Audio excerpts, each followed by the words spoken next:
Hello my viewers, welcome back to the channel. And by the video title, this video is about reasons why the Steelers' playoff hopes got crushed. And in my opinion, it wasn't really about the game that happened earlier today against the Ravens. That was really just a summary of what's been happening the entirety of the season. And the first thing that comes to mind, so there's a lot of factors in my opinion. The first thing is health. When we lost TJ Watt week 1, that was already a bad start. TJ Watt is the best player on the team, and losing a guy like that with that impact that he brought on the field, it was just irreplaceable. You couldn't replace it. And you think the team would try to step up and try to say, okay, we got this. We're gonna try to step up and play as a unison. But they went a downward spiral and went on a losing streak and kind of started off real bad and real rough. TJ Watt is back now, but he's not 100%. He had a sack earlier today, but you can tell he's still a little hurt like that. But his impact is seen like that. Hopefully next year he comes back fully healthy and we can get guys back fully healthy. But health concerns was a driving factor this season as well. Another thing was the early season losses. Remember I said in the past, like the early season losses that you had, those close games that you should have won, those will come back to bite you. Like the game against the Patriots, where you spotted them 2 touchdowns. Nelson Aguilar with the catch. Witherspoon had the interception in his hand. Witherspoon was playing amazing the last 8-9 games of the season last year. And then this year, I don't know what happened. He getting mossed and getting beat deep a lot. And then we've seen the muff punt by Gunner. Gunner muffed the punt. And then the Patriots run the ball in. That's an easy touchdown for them. That's 2 touchdowns. If you just don't muff a punt and you had a ball intercepted and you just don't let it go and get out muscled, guess what? You probably win that game. The Jets game, though, too. Another game, the Jets game was a game where you had a 10-point lead. You turned the ball over. You had some 3 and outs. Defense got thrashed. And you lost to the Jets with a couple seconds left. You got beat. And that game right there come back to bite you, too. The Dolphins game come back to bite you as well. The score was what? The Steelers held the Dolphins to just 16 points. Just 16 points. You'd think that your offense would go out there and put some points up. The offense had one good drive where George Pickens caught a touchdown, and then he was driving down the field, and the rookie mistake made, threw an interception in the end zone, and you lose. That's been one recurring thing, like the early season losses. If someone is like if you won at least 2 of those games, those games right there you should have won. Like you had them. You just couldn't do it. You should have won those games like that. You couldn't capitalize on any field position.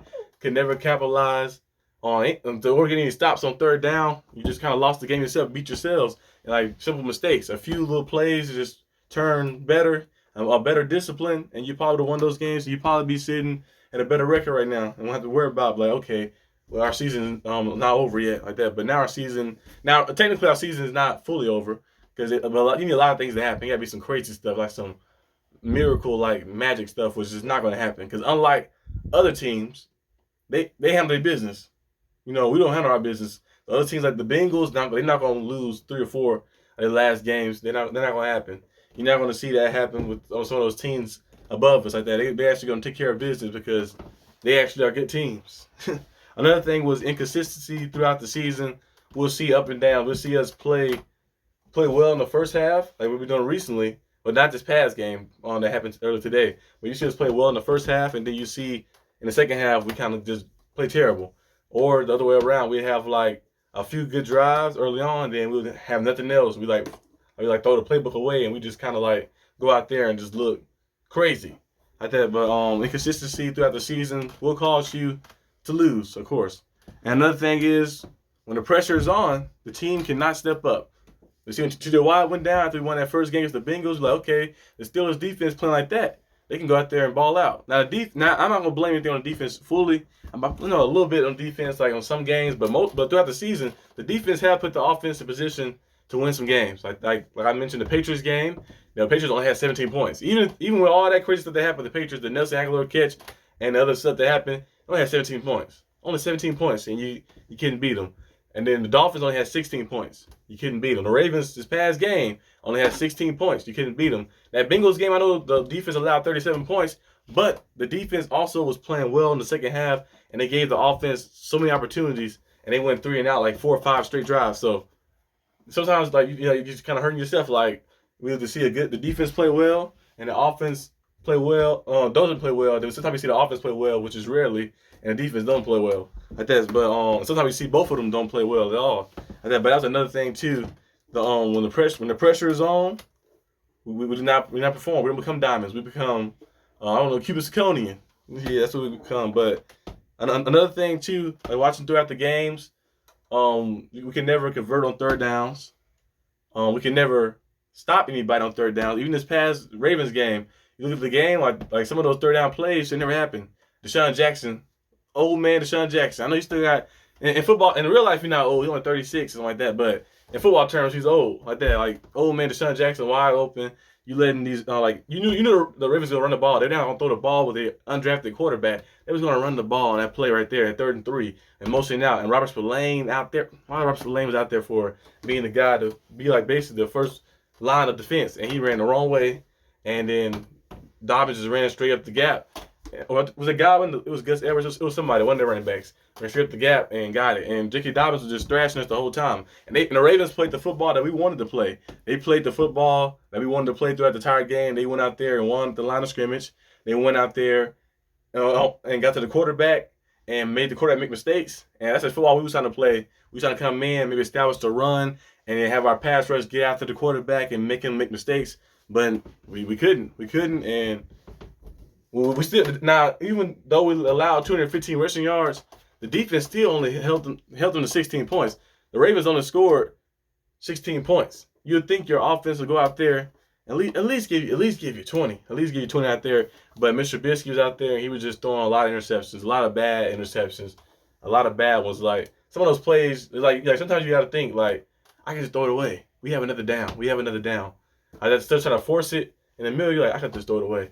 And we just look for another down. All right, you take the check down, field goal. At least leave it something like that. But trying to force a pass in there, trying to think that you need to get it all in one go, and that's what happens like that. But yeah, the season. I know technically people might say it's not over yet. We need a lot of miracle things to happen. And like I said before, those other teams are not going to make the same mistakes that we made. There's just a reason that they are up there. So at least we look forward to some of the draft stuff. In the draft, we definitely got to draft left tackle or lineman in general. A guy who can do some multiple things or just do one thing great. Cornerback would be cool to draft as well, even though our us picking cornerbacks not the best in the world. Linebacker, they definitely go. The Steelers love drafting linebackers. They're gonna draft another linebacker because we need a middle linebacker, another guy out there too to help. Receiver, actually a middle linebacker and another edge rusher probably too, because with the Malik Reed, he's all right, but like drafting somebody else behind wide, just in case of injury things, and like just having versatility and just having the ability to switch out and have a 1-2 punch with wide outside speed for another guy would be cool like that. A receiver, they probably would draft a receiver. I don't know where they draft a receiver, what round, but definitely need to draft a receiver because we have George Pickens, we have Deontay, Steven Sims have his moments and stuff, but we need more stuff out there. More receivers, and then a quarterback probably too, because I don't know if Mason Rudolph coming back. And I know Mr. Trubisky probably not. Well, he had a 2-year deal, I think. Is it a 1-year deal, 2-year deal like that? I don't know. Steelers maybe release Mr. Trubisky. I don't know, but we might need to draft another quarterback to be behind Kenny Pickett just in case. To have somebody, at least have somebody comfortable. Unless you go out there and get a free agent or something. But that's not a full concern. The main concern is O-line, cornerback, middle linebacker, edge rusher, and add a receiver into that mix too. Like that. So the Steelers can go out there and get some of that. Or in free agency. I know he actually might spend some money. Kevin Colbert was not spending a lot of money in free agency. He was kind of lowball guys. And we lost Javon Hargrave like that. And we lost some other people too that we like, damn, we could have kept those guys like that. But if we go out there and spend some money and maybe bring elite cornerback maybe in the free agency market, or at least a guy who's like, okay, he's pretty good. Go get a guy like that in free agency market. He's already established. I know William Jackson. We traded for him, but he's not gonna play this year. I don't think. The back injury and stuff. I almost forgot about him. William Jackson. I don't know if the Steelers gonna try to sign him back on a lower deal like that. Since they already got him here, they traded for him like that. So it's kind of a pointless trade a little bit because he's not gonna play this season. But maybe it's a ploy for next year. Like, hey, we trade him. We can talk to him and say, hey, you want to try to sign back with us like this and see how things go. Maybe on a 1-year deal, a low salary deal or something. But we got to go out there and get some corners. If we ever get an elite cornerback, it's gonna be very good. Like imagine having an elite cornerback with the Minka Fitzpatrick in the secondary, and then you have TJ Watt and Hayward and them up front, Alex Highsmith. It's gonna be nice. But like the secondary get beat a lot because we won't have any guys who can just go out there and just man to man on their best receiver and like lock them down. And one thing we struggled at for a while now, not having like a elite cornerback out there. Joe Hayden was the last guy who was an elite cornerback. When we got him, he was still had an elite year left in him, so like that. He was pretty good. He was good throughout the time, but you know, it was kind of like the later parts of his career. He still had some good seasons though. But since Joe Hayden, we really haven't had anybody like that. So hopefully we can go out there and get a cornerback, get another O-lineman, and just make some things happen. But yeah, the playoff hopes are over. Playoff hopes are over. They're crushed. The season not finished yet, though. We still some games left. We still can finish with a winning record. And technically not out the playoffs, but like I said before, not all that stuff, that crazy magical stuff, not going to happen too often like that. But we can try to finish the season with a winning record and get some like momentum for the next season and get that experience for the young guys and maybe go on to do some great things next year, hopefully, because we don't want to waste the prime years of Wyatt and Minka and Cam Hayward on the kind of the end of his career a little bit. So we got to come on. Super Bowl window is already closed, but we got to reopen it. We got to do some type of big transaction or something that happened in free agency. We got to do something. We got to make something happen to get our team back afloat, to get ourselves back to the standard of being the Pittsburgh Steelers. But that's all I got for this video right here, guys. If you like this video, leave a like and subscribe, and I'll see you guys next time on the channel. Peace out.